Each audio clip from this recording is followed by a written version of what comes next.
Hey, all you little dummies out there. This is the head big cold-blooded dummy. Okay, so what we got going on today, we're putting new fucking rims on this sumbitch. New rims and tires and rotors and bearings and all that shit. So, here's the old spoke rim. We got the new alloy rim and tire installed with Galfer rotors.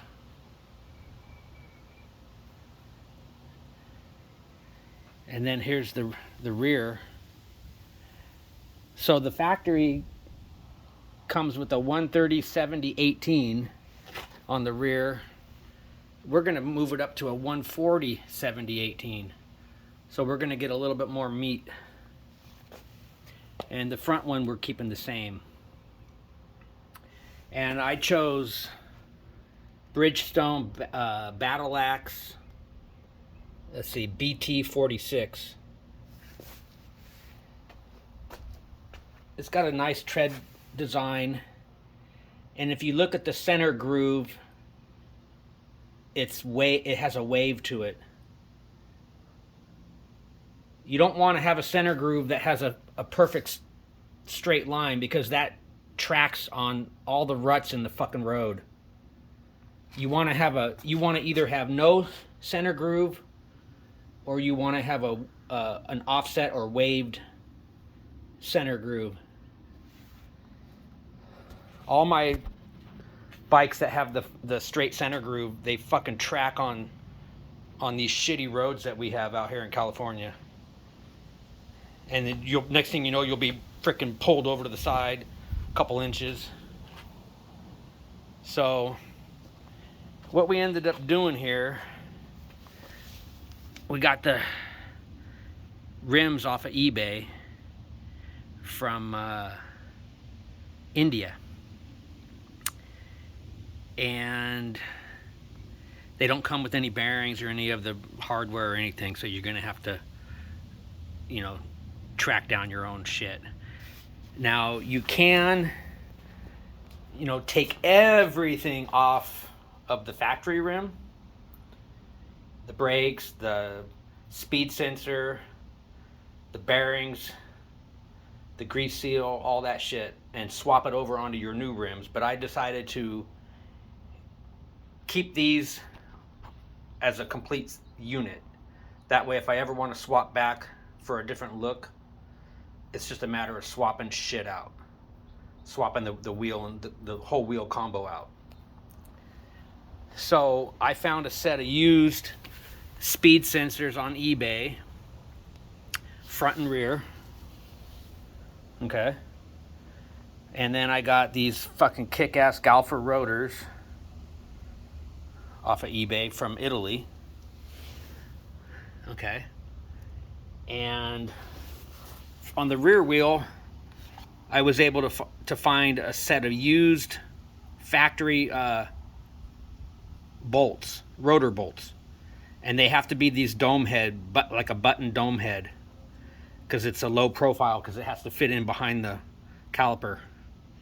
And then the front rotor bolts, I just went down to Ace Hardware and picked out a stainless steel metric button head that matched the original. So those are fucking stainless steel now with a socket head. And let's see what else. Oh, let me show you the wheel bearings I got off of Amazon. I got a whole box of, I think there was 12 in a box. So here's the wheel bearings I got. There's the part number, you dummies, so you don't have to go researching this shit. So what I ended up doing was I stuck the bearing in the freezer for about 20 minutes. Come on, you son of a bitch. stuck the bearing in the freezer for about 20 minutes and then take a heat gun and heat up the aluminum. There you go. All you dummies out there. You need 4 of them. 1 on each side for each wheel. And then you freeze the bearing, you warm up the aluminum, you set it in there, and it kind of fits just a little bit, you know, it seats itself a little bit. And then you just take a socket that's this outer diameter and just start fucking wailing on it. Now I know you can use a fucking press and all kinds of other shit, but I just ended up using a copper mallet and I actually used a socket extension, a 1/2-inch drive socket extension, and it fit around the edge, and I just bam, bam, bam, bam, bam, and hammered those home. And then just now I was putting this all fucking back together, and I didn't realize there's a fucking grease seal supposed to go inside here, right inside there. And if you look on the front wheel that I took off, you can see the grease seal, the rubber grease seal right there. Well, I tried to pry that fucker out, and I would have destroyed it. So I left it out on the new, and then what I'll do is I'll order one, and then when it comes in, I'll install it. But I don't drive my bikes in the dirt and mud and shit. So if I just cruise around a little bit, it won't make a fucking big deal. Okay, so for the rear, after you remove the rear wheel, the sprocket and hub assembly just comes out of the wheel itself, and then you can just insert it back into the new wheel.